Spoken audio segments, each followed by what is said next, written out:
bom dia aí. Então, retomando no final da aula passada, a aula 10, né, que nós trabalhamos, né, modelos com violação da simetria de Lorentz do ponto de vista das teorias efetivas. Então, nós tomamos aqui por base, vou deixar essa referência, acho que eu tinha deixado, mas eu retomo aqui, essa referência aqui, que é um Physical Review Letters. Essa referência bem instrutiva, uma referência que vale a pena ser lida. 2003, 21, 16, né?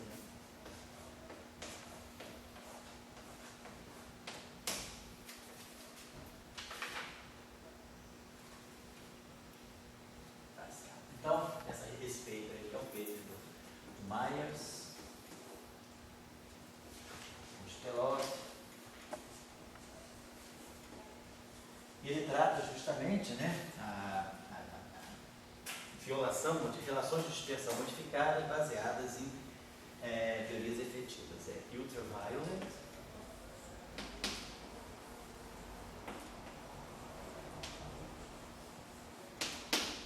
modifications,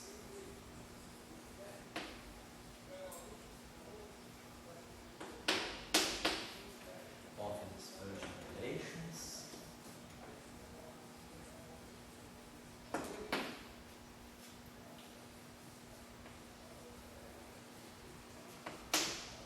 in effective fields.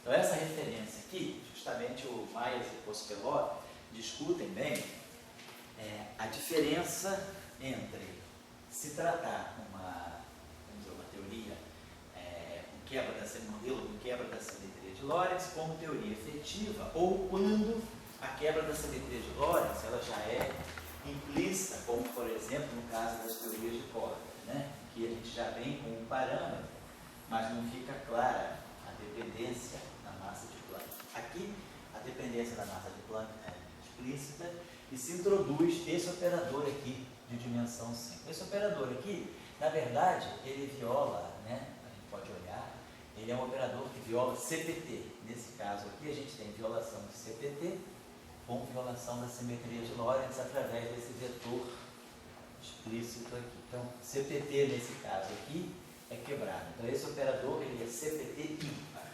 CPT ímpar, mais para essa relação. E esse operador vem mesmo sem supersimetria, não tem argumentação de supersimetria. Nós trabalhamos, então, na aula passada, começamos a trabalhar essa situação especial, em que nós pegamos um quadro de vetor, o Mi, e num referencial especial tem essa constituição, é time-like. Então, a gente escolhe um referencial, o Mi pode ser time-like, o Mi pode ser space-like, ou o Mi pode ser tipo luz, né? Então, tem as outras possibilidades também que nós ainda não consideramos. Então, a gente pode ter o 2 tipo tempo, que é o que nós estamos considerando aqui, o 2 tipo luz e o 2 o vetor, o tipo espaço. Né? Então, nós estamos considerando essa possibilidade, tipo tempo, e aí a gente escolhe um sistema de referência especial e as equações de massa. Então, se reduzem a essa forma.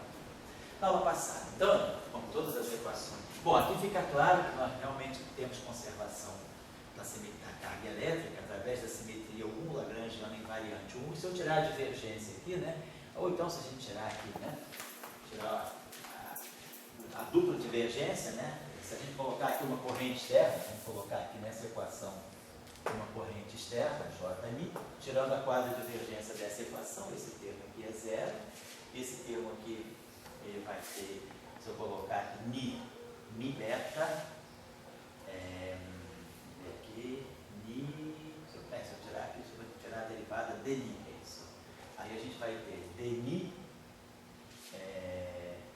beta mi, bom, e aqui ficaria claro, aqui fica claro, se eu tirar o dni aqui, dni, aqui vai ficar como usar as identidades de Bianchi, aqui mi beta, tá?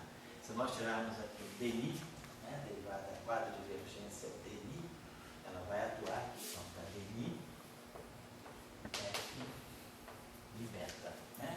Aí nós temos de simetria, ini e beta, tá? Não temos, tá certo, isso aí seria o que garante que esse termo, bom, a DNI seria, esse termo deveria ser identicamente zero. DNI, deixa eu ver se não está faltando nada aqui, DNI, porque aqui está tudo certinho, se a gente tirar a divergência dessa equação, isso aqui dá zero, a divergência de D é zero, a divergência de E é ρ, então fica d ρ dt, mais divergência de J igual a zero. Quer dizer, as equações de continuidade que dão a conservação da carga elétrica, sinal de que o U é preservado, a invariância de gauge é preservada, está aqui. Aqui deveria sair exatamente a mesma coisa. Tiro o DI aqui dá zero, tiro o DI aqui dá zero. Agora, quando eu tirar o DI aqui, eu tenho uma relação de dualidade aqui, porque aqui eu só tenho um parâmetro contraído. Ah, mas é o seguinte, se eu tirar o DNI aqui, vai ficar DNI de alfa. Quando eu tirar a quadra-divergência DNI aqui, esse DNI vai se juntar com esse de alfa, que é simétrico, e aqui é antissimétrico. Aí dá certo. Então tá certo, tinha que ser, porque aqui já está dando certo, né? Então só para um teste imediato só de ver que a simetria de gauge realmente é preservada, porque a ação é invariante de gauge. Bom, então, na aula passada, nós tínhamos considerado soluções de onda plana. Pode ter ondas planas aí, tudo é linear, né? Todas as equações ali são. Agora, nós consideramos uma onda plana mais geral. Nós consideramos a seguinte configuração. Pegamos uma propagação. Vamos tomar uma onda plana especial se propagando ao longo do eixo da direção do vácuo. Então vamos botar aqui no vácuo, sem cargas e correntes, tá? Então, a equação do vácuo me diz que o campo elétrico é transversal e o campo magnético é transversal. Então, o campo elétrico, e aqui eles também são transversais. Então, o campo elétrico e o campo magnético, se eu considero a propagação ao longo do Z, vamos supor que a gente tem uma onda se propagando ao longo de uma direção K. Então, nada me impede de tomar essa direção K como sendo a direção Z. E aí, os campos elétrico e magnético são transversais pelas equações de Maxwell. Então, a gente pode escolher, a gente escolheu essa representação em onda plana. O campo elétrico, a sua amplitude é zero, exponencial de I, tá x, né? Vamos botar assim. Depois kz menos ômega t. É kz menos ômega t. E campo magnético, B0, kz menos ômega t. Daí, nós, como o campo elétrico, como essa representação, que é uma representação complexa, né, na verdade, né, os nossos campos elétricos e magnéticos são a parte real. Vamos colocar aqui o nosso campo elétrico, é a parte real, aí o nosso campo magnético, tá? É a parte real desse produto. Então a gente pega a parte real, a parte imaginária, a parte real, a parte imaginária e compõe. Então ficou com essa parametrização no final de todos. É igual a zero. Vai ficar. Opa, eu tenho que ficar jogando de novo. Vamos pegar a expressão já pronta, sabe?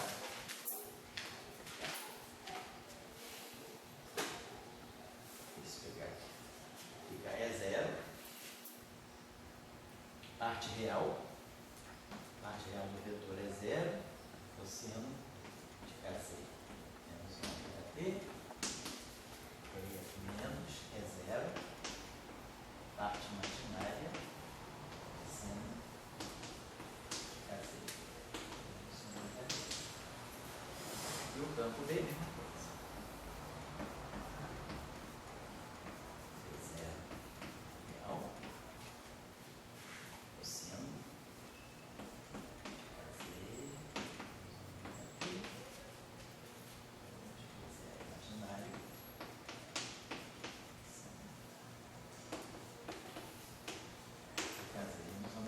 soluções aqui são soluções de onda plana. Depois a gente particularizou um pouquinho mais, mas aqui está geral. A onda aqui, ela pode ser elíptica, pode ser linearmente polarizada, circularmente polarizada ou elipticamente polarizada. Então, isso aqui é a estrutura geral das soluções de onda plana. Aí nós vamos estudar uma solução particular, que eu peguei na aula passada. Vamos pegar uma onda que seja circularmente polarizada. Então, o campo elétrico tem que ter as duas componentes. Aqui, desculpa, bom, a gente escolheu essa parte real ao longo do eixo do X e a parte imaginária ao longo do eixo do Y, porque isso aí garante que a componente X e a componente Y estejam defasadas em 90 graus e vão ter o mesmo módulo. Então, nós já estamos escolhendo aqui uma onda circularmente polarizada. Vamos botar polarização. Então, vamos apagar isso aqui, vamos subir aqui. Polarização circular, pegamos esse caso particular na aula passada. Então, caso de uma polarização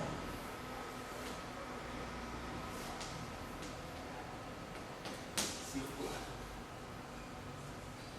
Tanto faz se ela é circularmente polarizada à direita ou à esquerda. A gente deixou um parâmetro justamente para acertar. Então, pegamos o nosso campo elétrico como sendo E0, cosseno,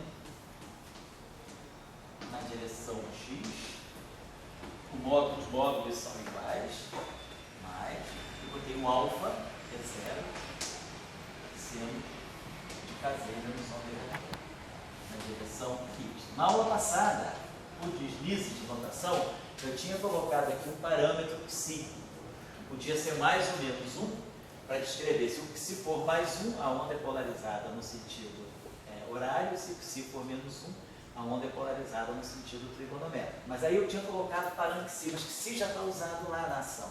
Então eu vou mudar aqui, vou botar um parâmetro alfa. Esse parâmetro alfa pode ser mais ou menos 1, para indicar se a polarização é direita, se a circulação, né, da polarização é a direita ou a esquerda. Então pegamos alfa igual a menos 1. Na aula passada eu tinha posto psi, já é aquele parâmetro lá para evitar a confusão. E aí, sabendo o campo elétrico, nós automaticamente fixamos o campo magnético por parabelés. Sabendo o campo elétrico, tirando o rotacional, a gente tira automaticamente a expressão do campo magnético. Então, o campo magnético, né, deu para nós menos alfa, K. Vamos botar menos alfa é 0,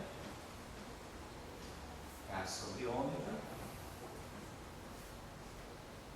seno de caseira sobre ômega t.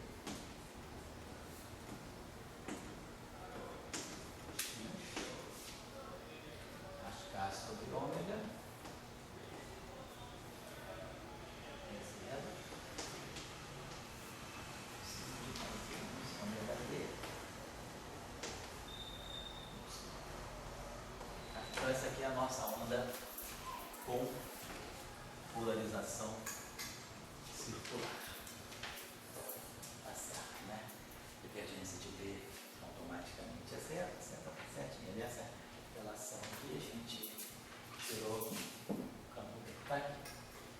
Bom, o que nós temos que fazer agora? Jogar nessa equação aqui para ver as relações de dispersão. Então vamos jogar, deixa eu apagar aqui. Então, nós estamos considerando, no caso, um timeline, né? Vou deixar essa nossa equação aqui, deixa eu botar ela aqui em cima, né? Então, nós temos aqui o rotacional de B,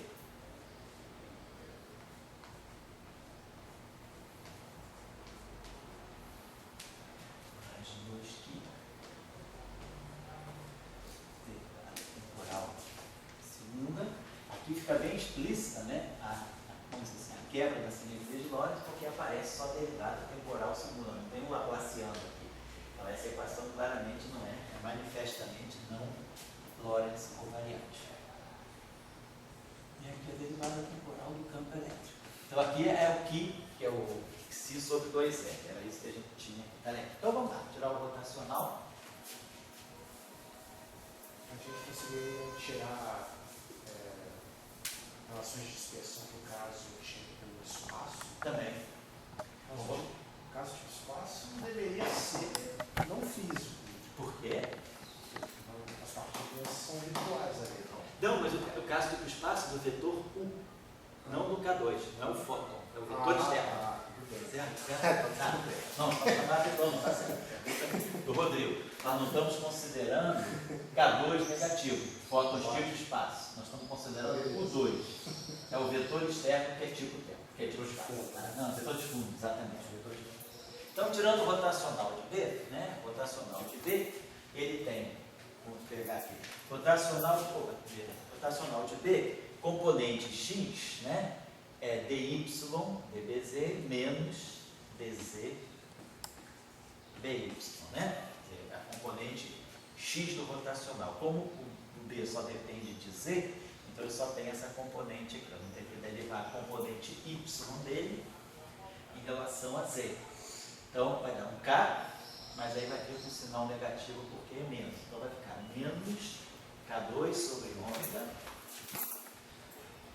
menos k2 sobre ômega, aqui, é zero, seno de kz menos ômega 2. Vamos deixar só assim. Então, está escrevendo isso na componente x. Depois, a componente y do rotacional de B é dz, yz, dx, menos dx dbz. Mas aí a derivada em x é zero, então fica só a derivada em z da componente x. Derivada em z, derivada do seno é cosseno, então vai produzir aqui menos alfa 0k2. Então vai ficar assim, menos alfa, vai produzir um k2 sobre ômega, é zero. E aí cosseno do kz menos ômega t na direção y. E claro, na direção z não tem nada, porque não tem independência em x nem y. Agora, mais 2π, a derivada temporal segunda do B. Mais 2, derivada temporal segunda. Então aqui, cada derivada temporal produz o menos ômega. Como eu vou derivar duas vezes em relação ao B, vai sempre aparecer um fator menos ômega 2. Mas aí quando eu derivar a primeira vez vai ficar um cosseno. Quando eu derivar a segunda vez vai ficar menos seno. Então na segunda derivada fica menos seno, que com esse alfa aqui cancela o sinal menos. Então vai ficar mais alfa é zero. Alfa é zero. Aí vai ficar K2, é ômega 2, né? Aí vamos ter aqui esse ômega 2 com esse ômega. Vai produzir K ômega. K. Ômega e a derivada segunda do seno é o próprio seno, né? Trocou o sinal, que a gente já levou em conta, isso na direção x. E agora, essa derivada temporal segunda. Então vai produzir de novo menos ômega ao quadrado. Derivada do cosseno é menos seno, menos seno é menos cosseno. Então aqui vai ficar um sinal menos, vai ficar menos K ômega. O ômega 2 vai cancelar esse ômega e temos o E0. Então, menos E0 K ômega. Então, a derivada cosseno, seno, cosseno. Tá? Aqui aparece um cosseno na direção Y. E isso aqui igual a DEDD. Então, a derivada temporal. Agora, derivada DEDD. Vai aparecer o menos ômega. Mas a derivada do cosseno é menos seno. Vai ficar E0 ômega seno de kz menos ômega t na direção x.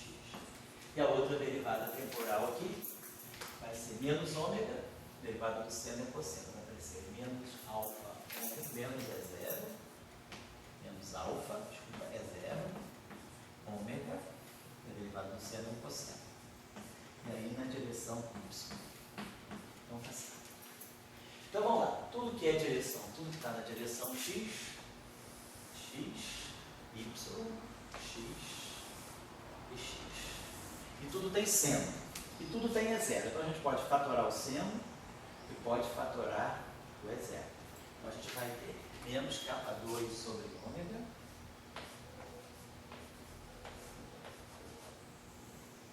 Aí aqui vamos ter mais 2 alfa que K ômega igual a ômega. É 0 ômega.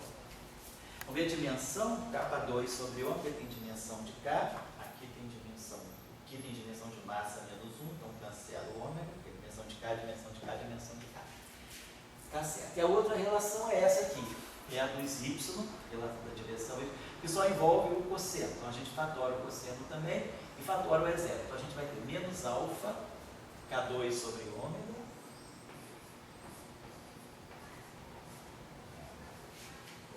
menos alfa, K2 sobre ômega, menos kappa ômega, certo? E aí aqui, igual a menos alfa ômega. Não, tá legal, os menos vão embora. Fica tudo mais aqui.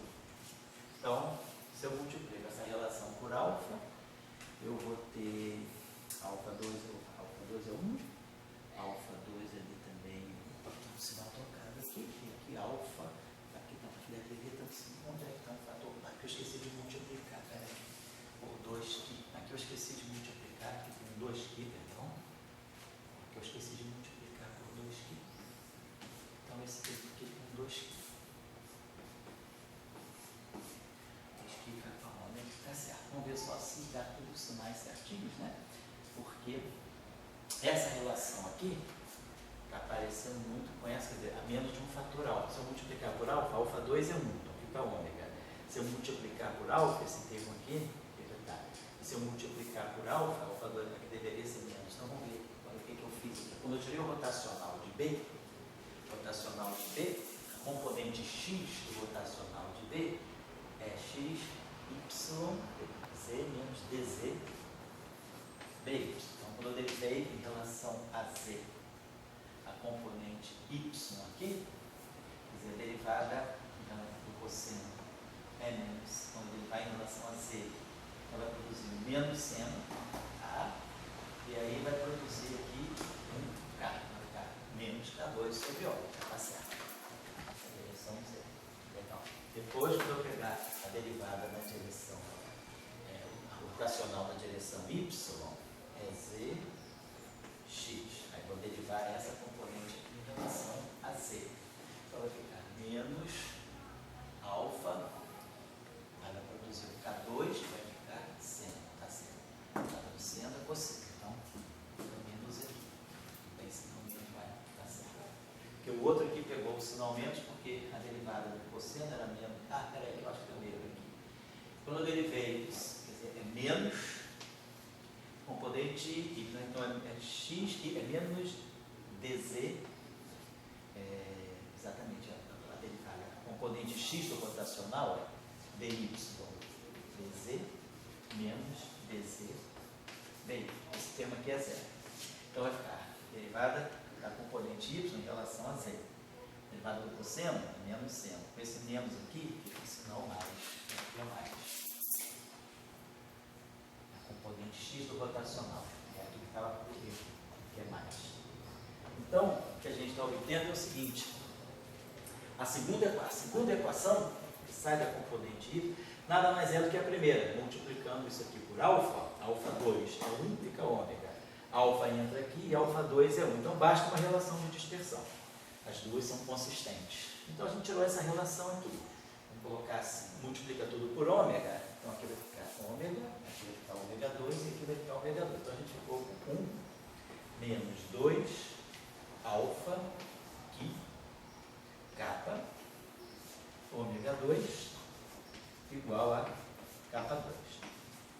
Então isso para onda circularmente polarizada. Deixa eu apagar aqui. Então estou apagando. Vou deixar isso aqui que a gente vai precisar fazer mais uma consideração mínima. Só para lembrar no caso linearmente polarizado. Então, uma onda circularmente polarizada, como a gente falou, então o que está acontecendo? Nós temos essa desotropia, espaço temporal, na direção do tempo. O vetor U está na direção temporal. Então, quebrou a simetria de Lorentz nesse sentido, dessa desotropia. Aí nós estamos considerando uma onda se propagando ao longo do eixo dos eixos, mas circularmente polarizada, aqui no plano XY. E aí a polarização circular está expressa onde eu apaguei, e o parâmetro alfa está em jogo aqui. Então a gente está observando o seguinte: eu posso tirar a velocidade de grupo aqui. Vamos derivar essa relação em relação a K. Vai produzir um fator 2, vamos tirar a diferencial dessa equação, vai ficar 2 ômega de ômega. Então aqui vai ficar 2K dK. Então cancela o fator 2. Então vai ficar 1, diferenciando assim, vai ficar 2 ômega de ômega. Vai ter um fator 2, vai ficar 2 ômega, botar primeiro esse fator aqui, 1. Diferenciando essa equação em relação a K e ômega, vai ficar menos 2 alfa que K. 2 ômega e ômega. Agora diferenciando aqui em relação a K. Mais 1. Isso aqui vai ficar menos 2 alfa que dk. Estou diferenciando nessa equação. Então, do lado esquerdo eu tenho todo esse fator aqui vezes a diferencial do ômega. E agora, esse então fica calma. Vou fazer separado melhor. Melhor separar que fica mais rápido. Vou pegar o primeiro termo. Ômega 2. Então, 2 ômega de ômega. Esse termo aqui vai ter duas contribuições. Menos 2 alfa aqui dk. Menos 2 alfa aqui dk. Ômega 2. E depois o outro termo vai ficar menos 4 alfa aqui. Menos 4 alfa aqui k. Que é feito pelo fator 2 daqui. Ômega de ômega. Igual a 2k dk. Então vamos tirando a velocidade de grupo aqui, que é d ômega dk. Então a velocidade de grupo para nós, né, que é, nesse caso só tem uma dependência só na componente k na direção z. Então vamos isolar aqui, vai ficar d ômega dk está aqui, d ômega dk eu vou tirar daqui. Então a velocidade de grupo vai ficar esse fator aqui, né, vai ficar, vou botar esse 2 ômega em evidência, 2 ômega.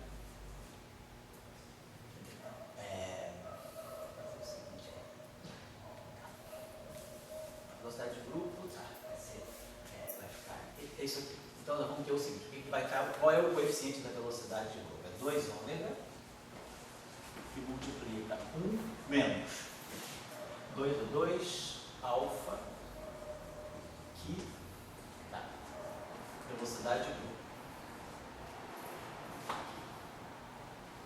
Igual, vem do lado direito. Então ficou assim, 2 ômega de ômega dk.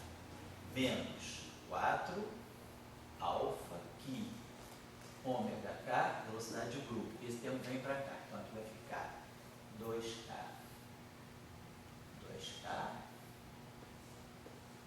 mais 2 alfa e ômega 2.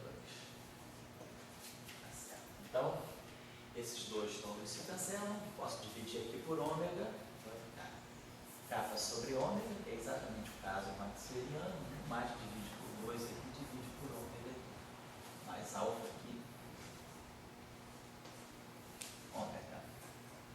Então tá, se a gente fizer o Q igual a zero, por exemplo, não tem quebra de Lorentz, o Q sendo igual a zero, então fica a velocidade de grupo igual a K sobre ômega, e a relação de dispersão fica ômega igual a K. Perfeito, é o caso maxwelliano. Agora aqui não, se a gente quiser expressar a velocidade de grupo em relação a K, que é o inverso do comprimento de onda, né? Quer dizer, K é 2π sobre lambda, então a gente tem que resolver essa equação, tirar o valor de ômega em termos de K. Quer dizer, eu tenho isso aqui, ômega 2 igual a K2 sobre 1 menos 2 alfa que K. Então se eu tirar a raiz quadrada aqui, então vai ficar ômega, vai ser igual a módulo de K. Ômega vai ficar igual a módulo de K, tirando a raiz quadrada. 1 menos 2 alfa aqui, K, elevado a meio. A gente pode pensar aqui da seguinte maneira, né? O K2, né? O K, isso, né? Peraí. 2 alfa. Aí. E aqui ficou K2 aqui. Certo? 2 alfa aqui, K aqui, tá certo, né? Olha, esse aqui é K2, tá certo? Acho que tá tudo certinho. Ah, tá legal. Podemos deixar assim, quer dizer, o que a gente observa daqui, né? É que, deixa eu fazer primeiro uma consideração aqui, só. Fazendo uma consideração aqui, vamos tirar o ômega 2, só para fazer uma consideração, para comparar com a equação que o Postelov dá. ômega 2 igual a K2 menos 1 sobre 2 alfa Qi vezes K.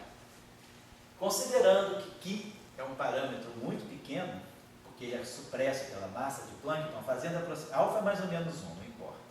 Mas considerando que Qi é muito pequeno, vamos fazer uma aproximação aqui binomial. Vamos dizer que isso aqui vai ser K2, né?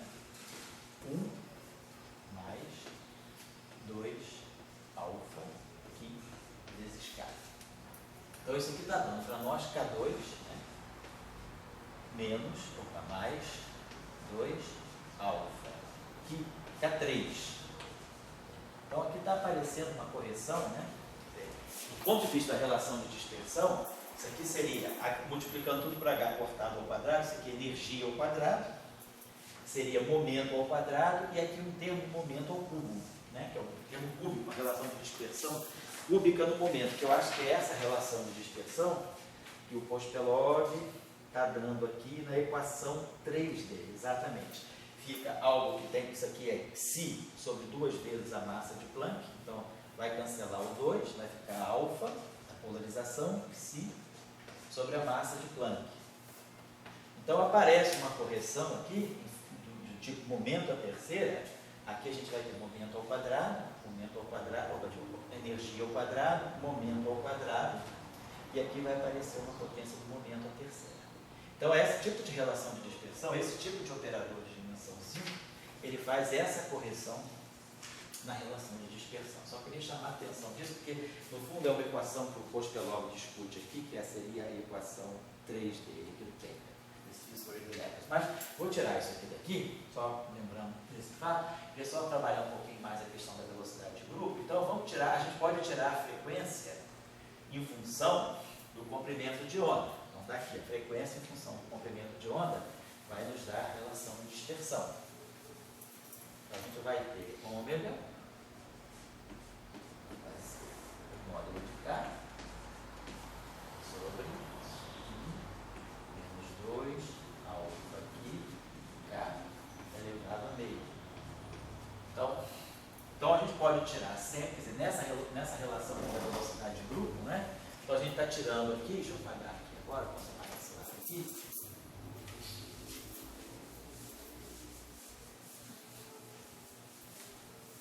A gente está tirando aqui uma velocidade de grupo, né? Dependente aqui da polarização. Então a nossa velocidade de grupo, ela está dando aqui, a velocidade de grupo está dando para nós aqui,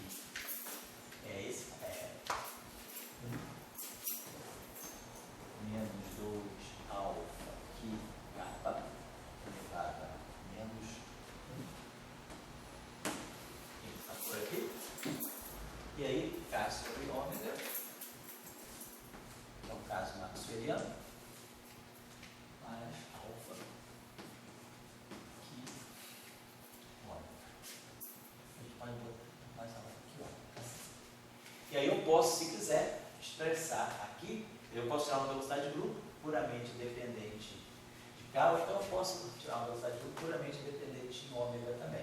Eu posso tirar daqui K em função de ômega ou ômega em função de K, tanto faz. Mas o que é importante é esse fato aqui, que o que está acontecendo? A velocidade de grupo está dependendo diretamente do parâmetro alfa. Então, para alfa igual a 1, a velocidade de grupo para alfa igual a 1, é diferente da velocidade de grupo para alfa igual a menos 1. Então isso mostra que a onda circularmente polarizada vai apresentar uma velocidade de grupo que depende da polarização. É isso aqui que a gente está chamando então de birrefringência do vácuo.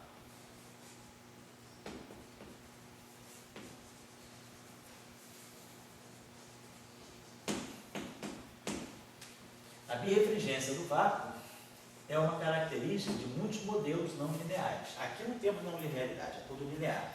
Mas, por exemplo, Bohr-Neufeld não apresenta a birrefringência do vácuo. É a única teoria não linear que não tem birrefringência do vácuo, é Bohr-Neufeld, apesar dela ser altamente não linear. As demais teorias não lineares, como, por exemplo, Euler-Heisenberg, logarítmica, exponencial, em geral, as eletrodinâmicas não lineares apresentam birrefringência do vácuo.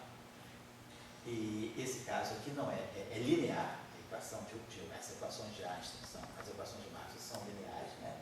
E no entanto a gente tem a birefringência. Então tá certo, a gente calculou a velocidade de grupo, né? E aí a gente aqui pode ver também se há chance de nós termos sinais, né, com velocidade maior do que a da luz. Deixa eu apagar isso aqui um instantinho só.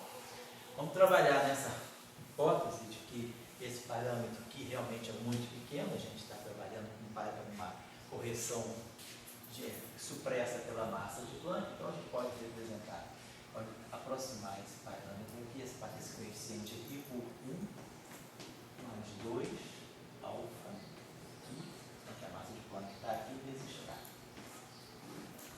Então, VG, né? A gente vai ter aqui, então esse ter 1 aqui vezes K sobre ômega, então vai ficar a velocidade de grupo K sobre ômega, no primeiro termo, mais alfa aqui ômega e mais 2 alfa K2 sobre ômega e depois temos ômega que é o quadrado. E aí a gente sabe quem é ômega em função de K. A gente pode escrever aqui nessa relação, escreve esse ômega aqui em função de K. Tá certo. E aí a gente pode ver se alfa, por exemplo, a gente vai dizer, a pergunta que a gente se faz é possível a gente ter velocidade supraluminar, quer dizer, com alfa igual a mais ou menos 1. VG pode ser maior. Uma pergunta é, será que apareceriam sinais supraluminais, né, que indicariam, no caso da teoria quântica, né, partícula, fóton com velocidade maior do que a da luz? Então, deixa essa pergunta aí para quem quiser fazer o cálculo, sabendo a relação entre ômega e K, é só trazer aqui. Lembrando também o seguinte, né, aqui vai aparecer esse produto, né, Q vezes ômega. Então, a frequência ômega, vamos dizer, esse Q aqui é 10, supresso pela massa de Planck, 10 a menos 19 GeV. Essa frequência aqui, ondas eletromagnéticas, né, vamos dizer, com frequências muito altas, vamos pegar uma onda raio gama profundo, assim, com 10 a 25 Hz. Né, então, 10 a 25 Hz, a gente vai converter, vamos passar Hz para GeV, né? Vamos fazer a conversão. Né? Então, quer dizer, energia é HI. Né? A constante Planck é 6,67, 10 a menos 34 joules, segundo, vamos colocar assim, aproximadamente 10 a menos 33 joules segundo. Né? Vamos passar joule 10 a 19 elétrons-volts. Então, aqui dá 10 a menos 14 elétrons-volts. Né? Quer dizer, então, GeV é 10 a menos 10 a 9, 10 a menos 23 elétrons-volts. Né? GeV, 10 a menos 23 GeV segundo. Pegando uma frequência de 10 a 25, 10 a 25 Hz, né? Então vai dar uma onda, nós vamos ter uma energia na faixa de 10 a 2 GeV. Então 10 a 2 GeV, né? Seria uma frequência. Então essa frequência aqui seria 10 a 2 GeV. Uma frequência, né? Se a gente pegar uma onda de raio gama, tipo uma frequência de 10 a 25 Hz, corresponde a uma energia do fóton, uma energia de 10 a 2 GeV. 10 a 2 GeV contra 10 a menos 19, esse fator aqui realmente é pequeno, então cabe, é muito cabível. Se eu pegar ondas, então se eu pegar micro-ondas, né, que tem frequências muito mais baixas, né, são frequências na faixa de 10 a 9 Hz, mais ou menos, né, então tem um fator de decrescimento aí de 10 a 16, vai ficar ainda mais, 10 a menos de 10 a 16 vezes menor. Então esse parâmetro realmente, essa aproximação é razoável. Então outra coisa que eu queria chamar a atenção, né, é que a relação, né, quer dizer, entre a frequência e o comprimento de ômega, não está mais valendo ômega igual a K, como no caso de Maxwell, né? A relação é essa aqui. Então a gente tem que resolver essa equação, se eu quiser tirar ômega em função de K e vice-versa. Né? Então essa é a relação de dispersão, a gente traz esse resultado aqui, aqui e aqui. Aí tenta ver como é que fica a velocidade de grupo, por exemplo, em termos de comprimento de onda, então puramente em termos de vetor de onda K. puramente em termos da frequência. Eu posso expressar K em função de ômega e jogar ele. Muito bem, então isso mostra que essa onda tem o que nós chamamos de birrefringência, né? Oi, fala com tanta naturalidade que a partícula cônica poderia ter uma velocidade maior do que ela da luz. Então estou dizendo o seguinte, se essa velocidade do grupo aqui for supraluminal, porque aqui nós estamos falando de onda eletromagnética. Se a gente agora fizer a versão partícula, a gente vai falar do fóton. Então essa velocidade seria, essa relação de dispersão seria a relação, se a gente passasse para a visão de partícula, deixa eu só pegar aquela. Nossa relação de dispersão, só para lembrar. Como é que ela era aí? A relação de dispersão era. Fecha aqui, para eu copiar. Chamou o cilindro, você está mais fácil de copiar. E ficou assim, até aqui, ó. Ômega 2 igual a K2 sobre 1 menos 2 alfa e K. Então essa aqui é a nossa relação de dispersão. Então, se a gente vai para a versão partícula, isso aqui é a relação de dispersão para onda. Se a gente vai para a versão partícula, H cortado ômega é energia. Estou falando H cortado igual a ômega. Então nós teremos aqui E2 igual a P2 sobre 1 menos 2 alfa aqui vezes P. Então aqui a gente estaria falando do fóton. Então a questão é se. Então isso aqui estaria dando para nós, ó, E2 igual a P2, fazendo a aproximação 1 mais 2 alfa vezes P. Então nós teríamos E2 igual a P2 mais alguma coisa P3, né? Então, se E2, né? Quer dizer, no caso maxwelliano, né? E2 igual a P2, quer dizer, aqui a gente tem uma relação, a gente deveria, aqui vai ficar um P3, tá certo, né? Então, se a gente tiver no referencial de repouso, né? Quer dizer, momento igual a zero, então tá certo, a energia é zero, tá certo. Então eu não teria, quer dizer, meu fóton é de massa nula, realmente eu não estou gerando uma massa para o fóton.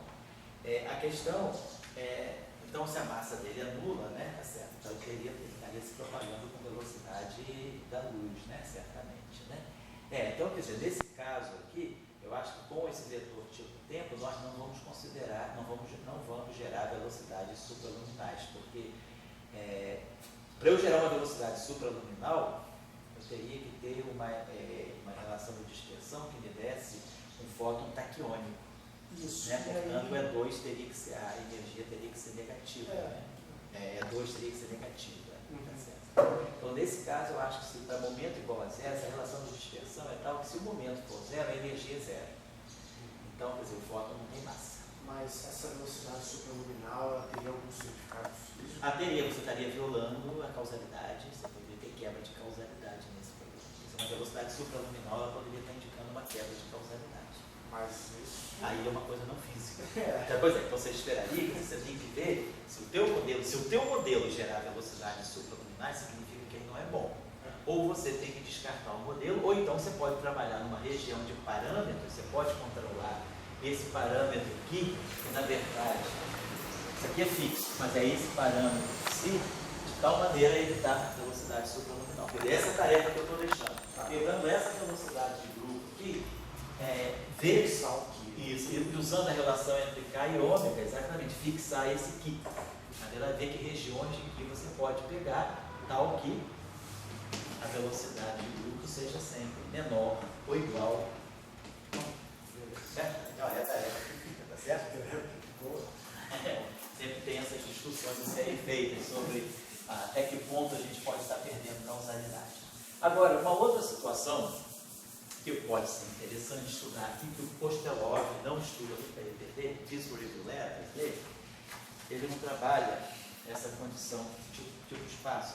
Valeria a pena se considerar, se alguém quiser considerar, fazer o mesmo exercício aqui, considerando, né, que o U agora é um vetor tipo espaço. Então, se ele é tipo espaço, eu posso ir com um referencial, onde a componente temporal dele seja zero, eu posso escolher, vamos dizer assim, esse vetor. Vamos dizer que ele escolhe um vetor U, de tal maneira que ele tenha essa parte espacial aqui, seja um vetor normalizado.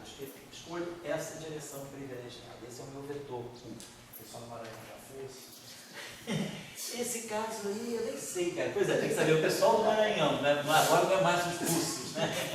São os maranhenses. Saber se antigamente todo russo já tinha feito. Agora é o pessoal do Maranhão.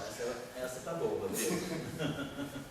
Vamos ver, se São Luís não fez, então tá. Mas assim, eu posso até perguntar ao Manuel se ele já fez. Não. Vou ficar online, né? Já até recebe melhor, já fiz. Não, mas já na mesma hora. Então, tá, eu sei que eles fizeram recentemente, foi publicado no Physical Review, eles pegaram um caso em que você considera operador de dimensão 6, que tem um tipo derivada superior, alguma coisa tipo Podolsky, né? Derivada de F, mas com quebra da simetria de Lorentz. Isso eu sei que eles, alguma coisa assim, fizeram recentemente, porque como nós fizemos esse trabalho, eu escrevi para eles e eles me deram essa referência, eles tinham feito esse aqui, era alguma coisa assim, um tensor de fundo, a quebra de Lorentz vem desse tensor de fundo, e aqui a gente tem algo assim, D alfa, F alfa mi, D beta, F beta mi. Mas para que isso aqui é simétrico, esse tensor aqui é simétrico, algo desse tipo. Então você está acrescentando um termo, né, que tem derivadas mais altas, então esse operador aqui de dimensão 2, 3, dimensão 6, né, com esse tensor de fundo aqui. Então, esse caso eles acabaram de considerar agora, foi publicado esse ano, 2018.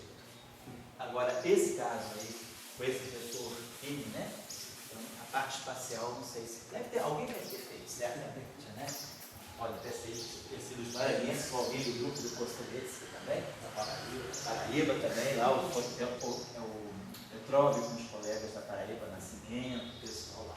Aqui, vamos ver o seguinte, se a gente considerar esse vetor aqui, tipo espaço, então a gente vai ter as equações de massa, então quer dizer, o U, ele só tem componente espacial. Então a gente vai pegar essas equações aqui vai ter que ser um I, aqui, então o Mi vai virar I, o Mi vai virar I, só tem componente espacial. O K vai virar um J,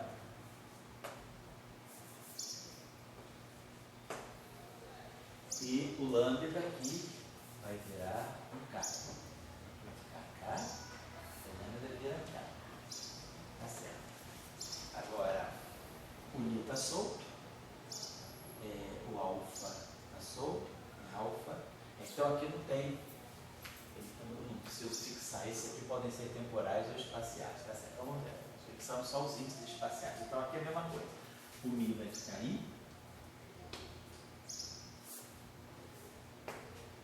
o K vira J,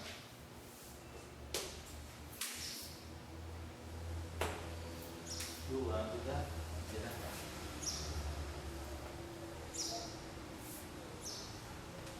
Tá certo. Vamos dizer que a gente esteja no vácuo.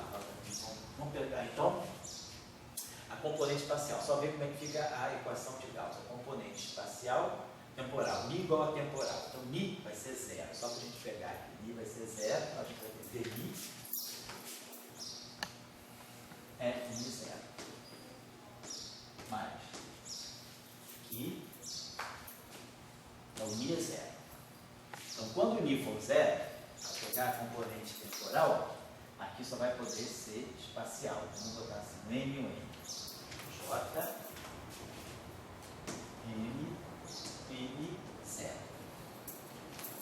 Aí aqui vai ficar o I, o J,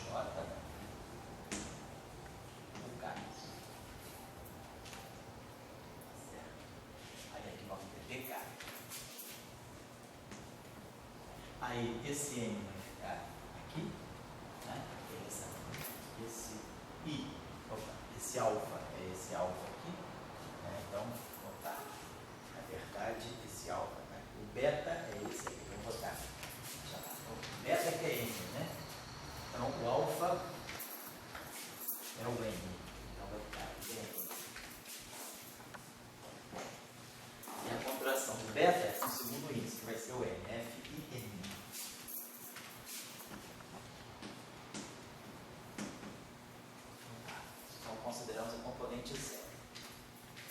E aqui é a mesma coisa, quando eu considerar componente zero, a gente vai ter menos que. Aí vamos ter o I, o J, o K, o I, o K. Por isso aqui ainda é espaço de mingote.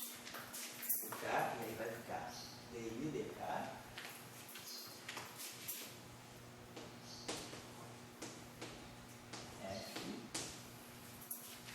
Aí J, F tio, J zero. Vamos ver que seja no vácuo, não é zero. Então essa é a equação de Gauss, né? Então vamos aqui é da torta já está claro. Esse aqui é zero, esses índices aqui só podem ser espaciais. E aí tem que ser. A gente desce o zero, fica menos zero, zero igual, você vai ficar de divergência do campo elétrico. Esse aqui já dá é tudo certo.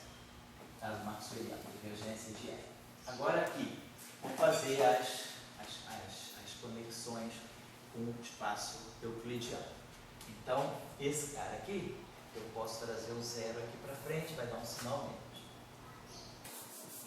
Menos que. Porque eu manipulei, passei de 3 saltos no índice temporal. Agora a gente sabe que esse minkowskiano corresponde ao euclidiano epsilon j n. Agora eu estou botando tudo euclidiano, aí não precisa botar em cima e embaixo, mas o epsilon lá em cima é o epsilon euclidiano, é o 1, então está aqui. Aí vamos ter o I, esse aqui vai ser, então, vamos chamar que vai ser a componente I desse N. Esse o J está embaixo, então vai ser menos a componente J, então vai ficar um sinal mais, componente J. E o K é a componente euclidiana NK. Aí aqui, DK, DN. E aí, do ponto de vista euclidiano, isso aqui é menos epsilon, I, MN, campo, N já tem, né? Já tem. Aí, esse N aqui, então vai estar menos I, M, L, campo magnético, componente E. Então, isso aqui é a versão euclidiana. Então, ficou esse epsilon aqui, é o epsilon euclidiano, NI, menos NJ, NK. DK, DN, menos F, ME, PE. Então tá. Aqui a gente já, e aqui a gente vai ter menos, mesma coisa aqui, essezinho aqui, vai ficar menos que. Aí, o I é a componente euclidiana NI. O J é menos a componente euclidiana NJ, então aqui fica mais. O K é a componente euclidiana NK. Aí aqui fica DI, DK. F tio J0 desce menos F tio J0, que é o 0J. Mas no dual, isso aqui é o campo elétrico. Então, isso aqui é o campo elétrico no dual, né? Quer dizer, no dual, isso aqui é o campo elétrico. O dual é E vai em B, então isso vai ser a componente B, J. Dual é 0. Então, vamos lá. O que está dando para nós? Então? Aqui a gente vai ter epsilon JNN, epsilon I ME. Vou botar esse sinal menos aqui, fica aqui, tá? E aí vou ter epsilon JMN, epsilon I ME. Vamos juntar esses N's aqui, botar NN, troca o sinal, e NE, troca o sinal também, não conversa. Então vai ficar delta IJ, delta NE, menos delta JL, delta IE. Então, vamos lá. Então, vai dar 2 terços aí. A gente vai ver divergência de E.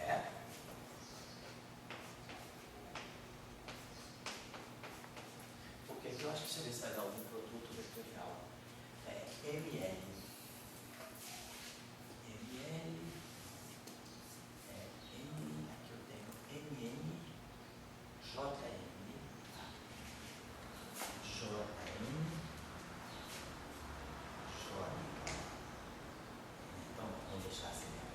Agora, o primeiro termo vai ficar IJ. IJ. Então, isso aqui vai produzir NI, NI. Nós vamos supor que aquele vetor seja normalizado. Então, isso aqui vai produzir a norma de N chapéu ao quadrado. Que vai ficar o delta e j. Então isso aqui vai dar 1. Vamos debater com esse delta e j. Então vai ficar menos i.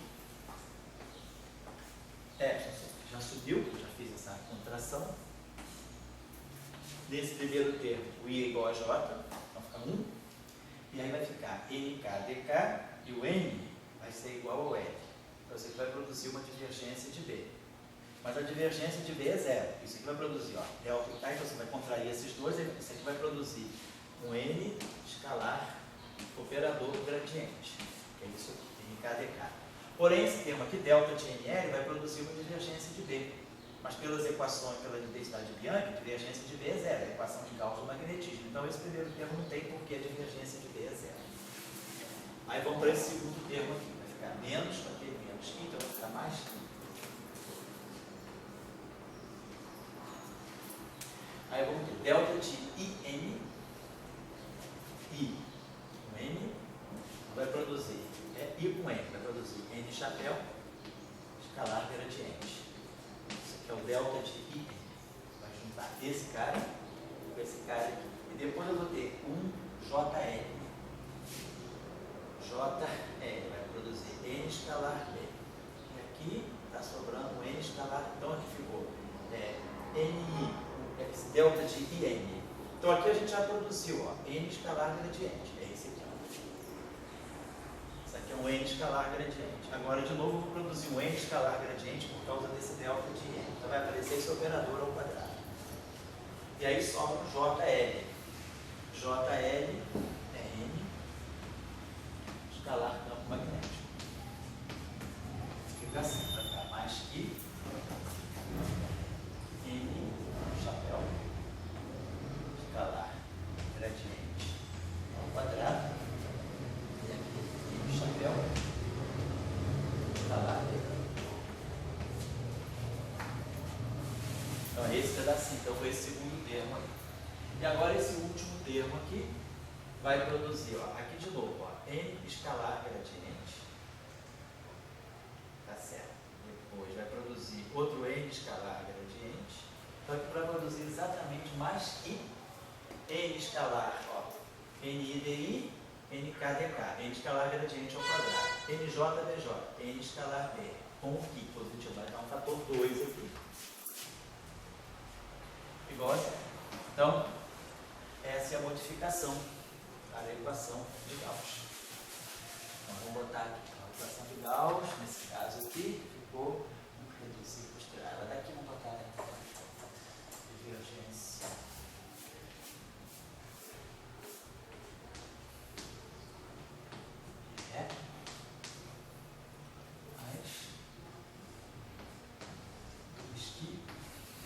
N escalar gradiente ao quadrado.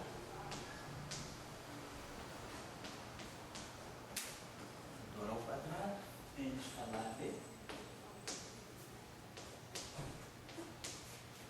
Igual a zero. Agora vamos pegar as componentes. Bom, identidade de Bianchi não muda. Rotacional de E menos dV dt e divergência de B igual a zero. Então, o campo magnético continua ortogonal à direção de propagação e o E e o B continuam também ortogonais. A questão é que agora nós não temos mais a transversalidade do campo elétrico, porque o campo elétrico agora tem divergência não nula. Então, no espaço de momento, no espaço dos vetores de onda, K escalar é diferente de zero por causa desse termo. Nós temos o N, temos esse vetor, que nós temos agora uma anisotropia de fundo, N chapéu, e a onda pode estar se propagando em uma direção qualquer, que faz um ângulo, com N. Então a gente tem que obedecer essas relações aqui, depois a gente vai deixar. Vamos fazer agora a parte da Ampère Maxwell. Ampère Maxwell.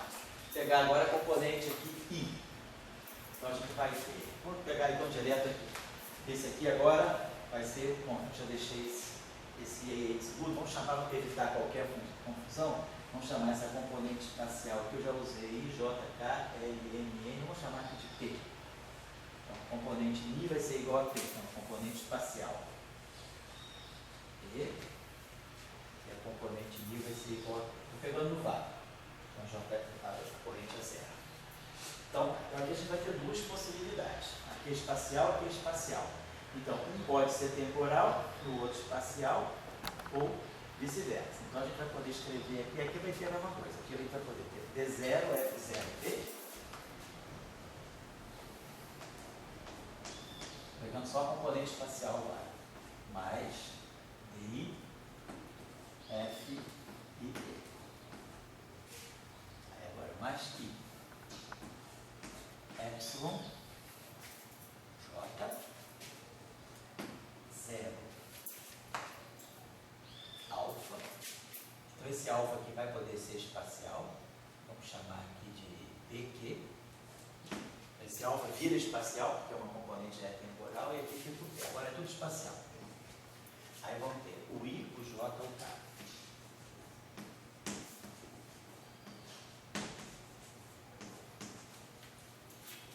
DK.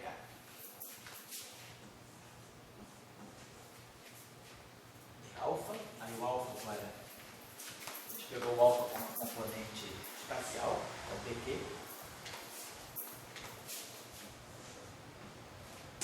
E aí a gente vai pegar o F e beta. Então, de beta, nós pegamos temporal. Agora vamos fazer o contrário. Vamos pegar aqui mais I, Epsilon, J, aí pegar o tempo, aqui vou pegar. O tempo vai ser a terceira componente, vai ser o beta. Não, o tempo vai ser o alfa. Okay? Aí vamos ter o I, o J, o K. Então agora esse índice aqui é o terceiro índice, é o temporal. Não, o terceiro índice é o espacial. Não, então o J, Q, 0P.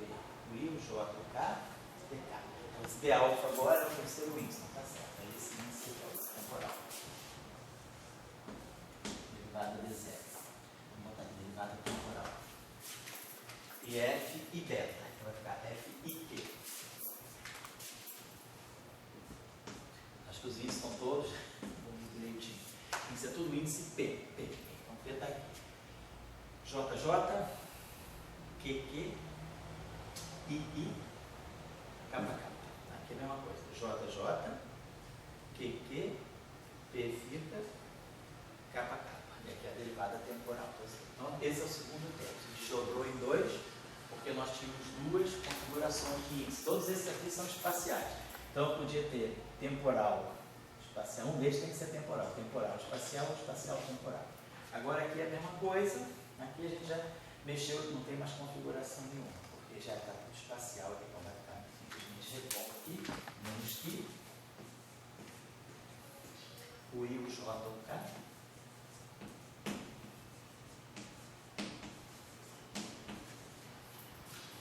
DI, DK. E aí é F2, JP. O acento lugar. JP.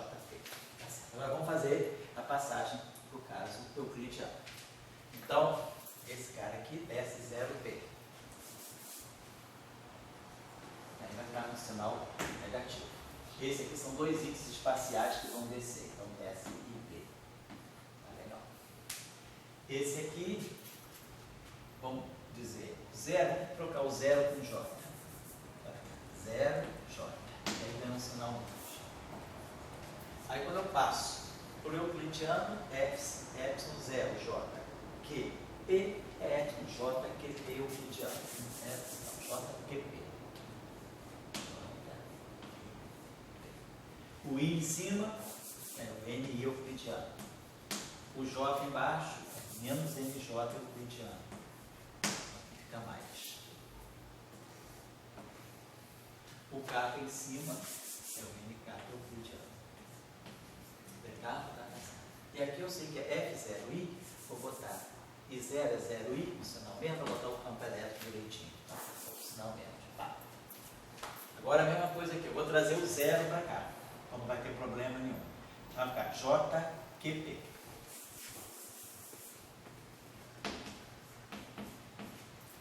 Não tem o sinal. NI, MJ, NK, DK, DT, FIQ. Ok. Depois aqui, simplesmente vai ficar NI, MJ,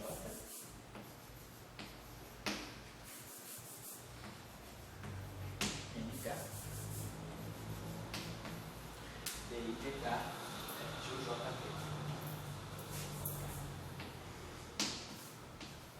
Então vamos lá agora substituir. Então esse primeiro termo aqui é campo elétrico, é a componente euclidiana P do campo elétrico.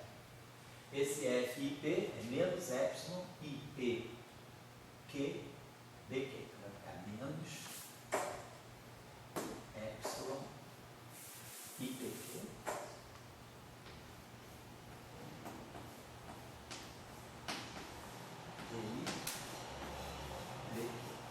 só fazendo a passagem euclidiana. Epsilon de J, que fica tudo igual. F0i é o campo elétrico. Componente do campo elétrico euclidiano, componente I. Aqui é a mesma coisa. F e Q é o campo elétrico euclidiano. Ah, não, peraí. F e Q é menos epsilon e Q L, campo magnético, componente L. É o F e Q. Aqui é o campo magnético. E aqui é o dual. Esse dual aqui é menos epsilon, sem o dual seria menos epsilon JPL BL. Sem o dual. Mas aí quando eu faço a dualidade, B vai em menos E. Então aqui fica mais, e aqui fica o campo elétrico, fica JPL J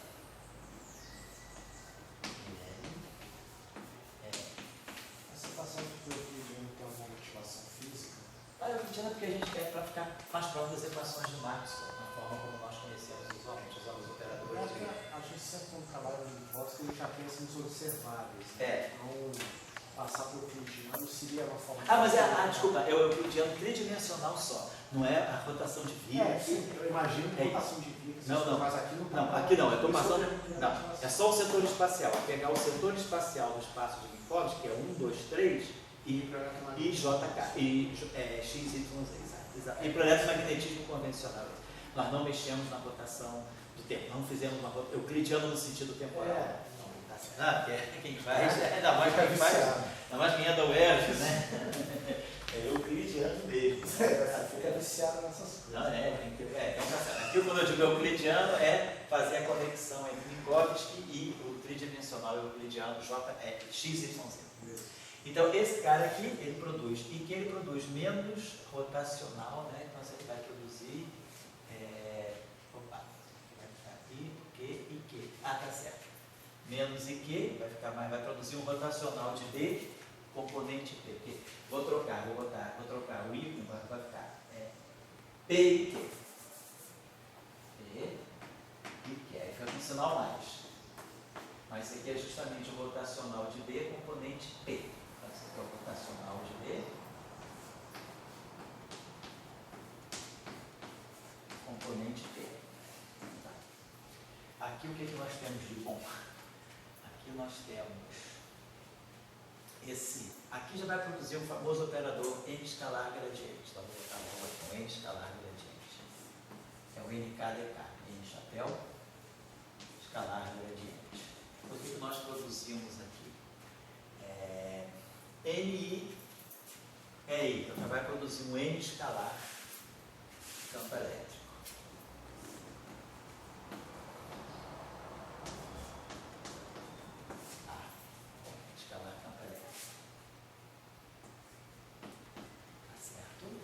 Depois sobrou um J, aqui eu posso trocar a ordem, vou botar esse P aqui na frente, PJ aqui.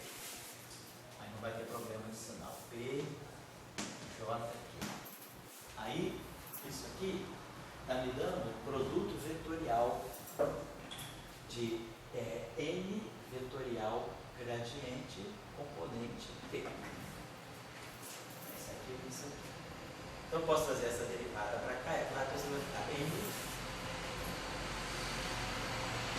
vetorial gradiente componente P. Sai daqui, sai daqui. Vou botar toda a equação em forma vetorial. Então, N vetorial gradiente, N escalar gradiente, N escalar R. Depois esse termo aqui tem essa configuração de dois epsilon, né? Nós vamos dar um sinal menos aqui.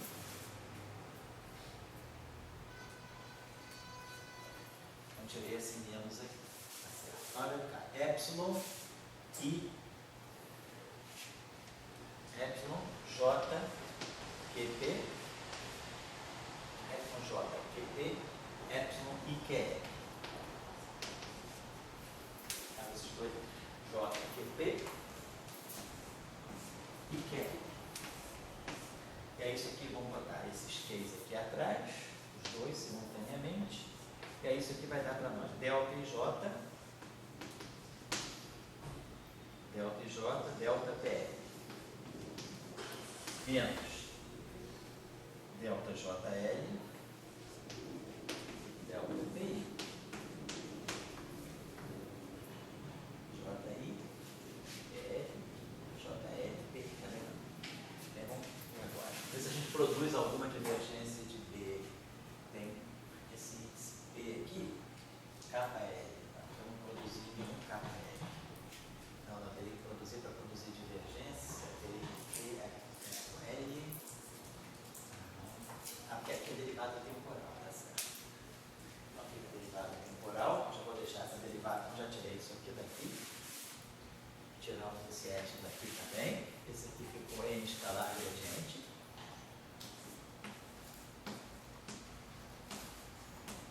Isso aqui fica DDT do BR.